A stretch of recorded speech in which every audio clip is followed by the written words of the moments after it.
NPD, dewasa secara fisik, tapi emosi tetap kanak-kanak. Bayangkan seseorang dewasa dengan tubuh yang tinggi, suara yang tegas, dan penampilan yang berwibawa. Tapi di balik itu semua, tersembunyi jiwa seorang anak kecil yang rapuh, ketakutan, dan belum pernah benar-benar tumbuh. Inilah gambaran dari seorang narsistik, orang dewasa yang secara emosional berhenti berkembang di masa kanak-kanak. Apakah mereka benar-benar anak kecil yang terjebak di dalam tubuh orang dewasa? Hari ini, kita akan menyelami sisi psikologis terdalam dari Narcissistic Personality Disorder. Segmen 1, anak kecil yang tak pernah diakui. Ahli psikologi percaya bahwa akar dari narsisme dimulai sejak masa kecil. Di masa yang seharusnya menjadi tempat pertumbuhan emosi dan pembentukan identitas, seorang calon narsistik justru mengalami luka yang seringkali tidak terlihat. Beberapa tumbuh dalam lingkungan yang penuh tekanan, orang tua yang dingin, tidak konsisten, atau justru terlalu memuja mereka secara berlebihan. Dan mereka tidak belajar mencintai diri sendiri karena siapa mereka. Sebaliknya, mereka belajar bahwa nilai mereka tergantung pada pencapaian, penampilan, atau kepatuhan mutlak. Dan dari situlah muncul false self, atau diri palsu yang mereka bangun, lapisan pelindung untuk menutupi luka dan ketakutan terdalam. Tapi luka itu tidak pernah benar-benar sembuh. Dia hanya tersembunyi di balik topeng yang terlihat percaya diri. Segmen 2, emosi yang terperangkap.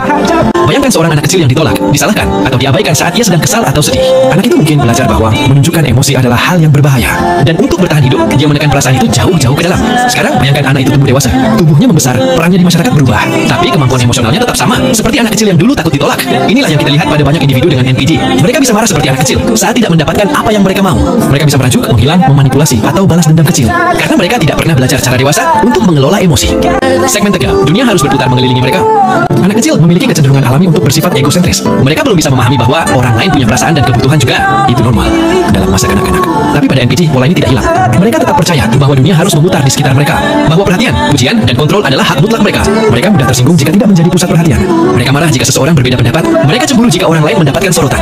Mengapa? Karena seperti anak kecil, mereka merasa dunia ini tentang mereka. Dan jika tidak, maka mereka merasa ditinggalkan. Segmen 4, kurangnya empati, luka atau pilihan. Salah satu ciri utama dari NPD adalah kurangnya empati. Mereka seringkali tidak peduli bagaimana perasaan orang lain selama keinginan mereka terpenuhi. Namun ini bukan sekadar jahat atau dingin. Dalam banyak kasus, itu adalah hasil dari luka masa kecil. Karena untuk bisa peduli pada orang lain, seseorang harus merasa aman terlebih dahulu. Aman dengan dirinya sendiri, identitasnya, dan emosinya. Sayangnya, narsisis tidak punya dasar ini.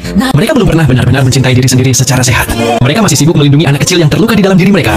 Segmen 5, menghindari rasa malu dan kegagalan. Anak kecil sangat sensitif terhadap rasa malu.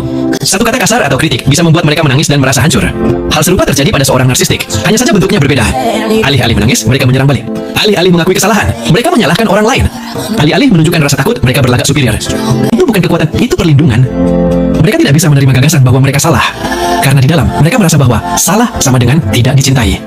Dan itu, bagi jiwa yang belum dewasa, adalah hal yang tak tertahankan. Segmen 6, hubungan yang tidak sehat, permainan anak-anakan. Dalam hubungan, mereka bisa terlihat romantis di awal. Penuh perhatian, pujian, dan janji manis.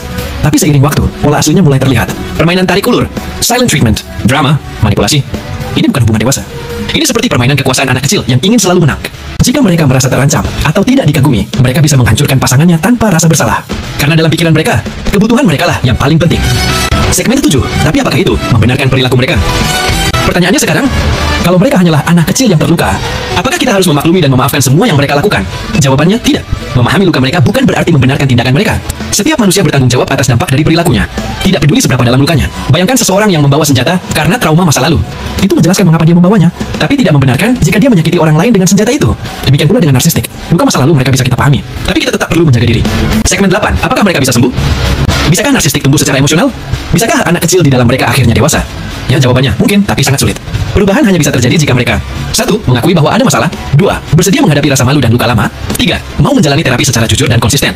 Namun, karena narsistik umumnya menyangkal kelemahan mereka dan menyalahkan orang lain, hanya sedikit yang benar-benar menjalani proses ini. Mereka lebih suka mempertahankan ilusi daripada menghadapi kenyataan. Segmen 9, pesan untuk para korban. Jika kamu pernah terlibat dengan seorang narsistik, ingatlah, kamu bukan penyebab luka mereka. Dan kamu juga bukan penyembuh mereka. Kamu tidak bisa mencintai mereka hingga mereka berubah. Kamu tidak bisa mengorbankan dirimu demi menyelamatkan mereka. Terkadang, mencintai diri sendiri berarti meninggalkan hubungan yang penuh manipulasi. Biarkan mereka menghadapi cermin hidup mereka sendiri. Jadi, apakah benar bahwa narsistik adalah anak kecil yang terperangkap dalam tubuh orang dewasa? Secara emosional, ya. Tapi mereka juga manusia dewasa yang tahu apa yang mereka lakukan dan memilih tetap melakukannya. Empati tanpa batas bisa menjadikanmu korban. Tapi pemahaman dengan batasan yang jelas, itulah kunci untuk pulih.